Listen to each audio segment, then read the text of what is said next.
Here's the lie that most leaders believe. If my team would just change, then my stress would go away. I know you've said it. If they just follow the process, if they just show up on time, if they just do what I say, everything would be better. But this is a critical and essential truth. Your triggers don't lie in your people. They lie inside of you. But the minute that you hand over ownership of your triggers to them, you are also surrendering ownership of the room. And in the dealership war room, if you don't own your triggers will own you.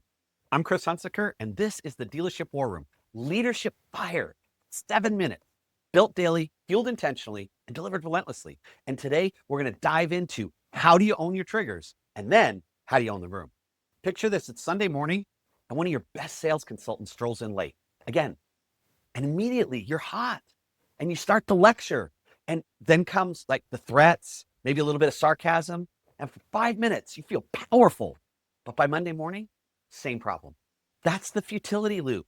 You spend unbelievable time and energy trying to rearrange the world so that nobody bumps in to your emotional tripwires, so that no one tags on those leashes that we talked about that we have as our triggers that set us up. So you force compliance, you demand change, but then everything snaps right back. It's exhausting, right? Because here's the truth that I'm going to ask you to look at. It's not your team's job to solve your triggers. It's your job to solve your triggers. It's their job to show them to you. So now let's take a look at what I call the ownership shift.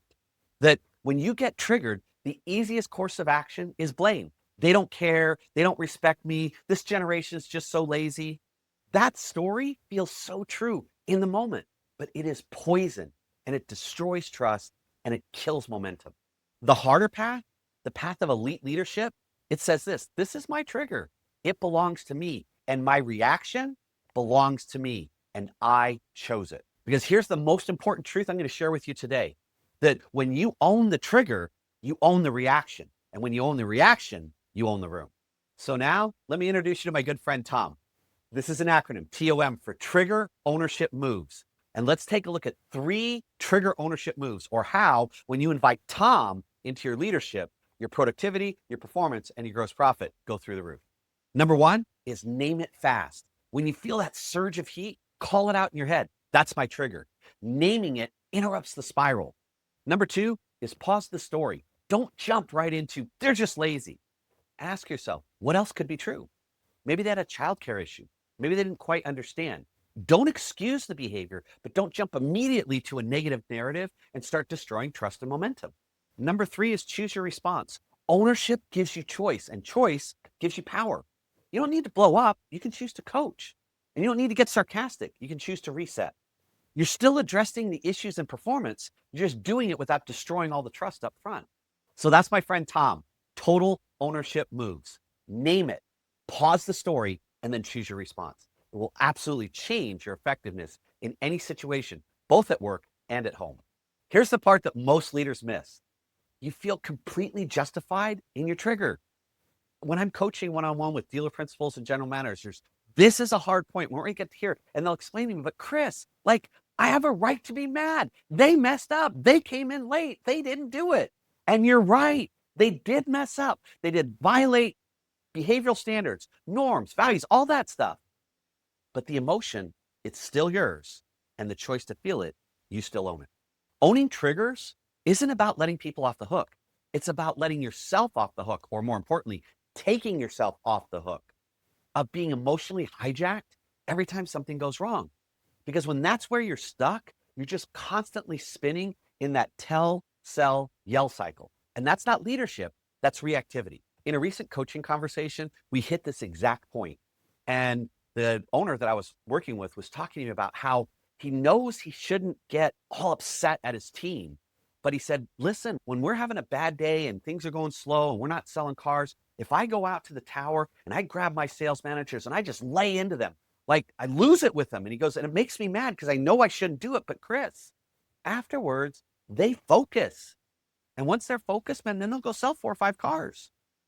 So I know I shouldn't do it, but what am I supposed to do? Can you hear the dilemma in that? Can you feel the challenge? Have you faced that challenge? And as we went through our coaching conversation, I said this, I go, here's what is deceitful. This is where you get in trouble. He linked up losing it and getting anger with creating focus. That his way to focus was through anger.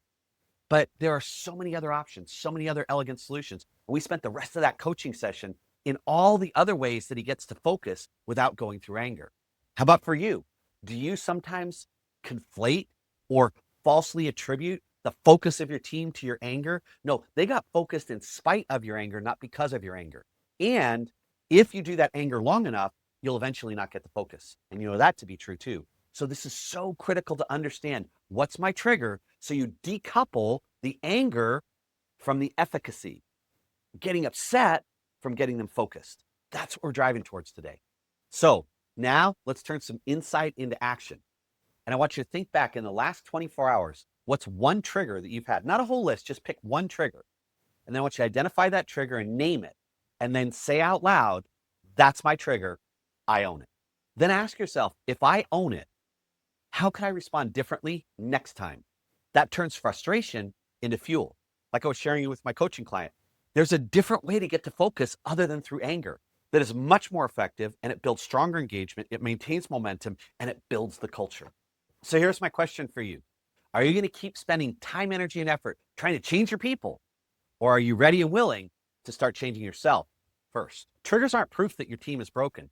Triggers are a signal that you as a leader need to grow, that there's areas you need to get stronger, faster, and better as a leader. And when you own your triggers, you own your influence. And this, growing your influence, growing your impact, that's how you help your team get better, get stronger, move faster, be more disciplined, everything that you're looking for. But you don't change them, you change you.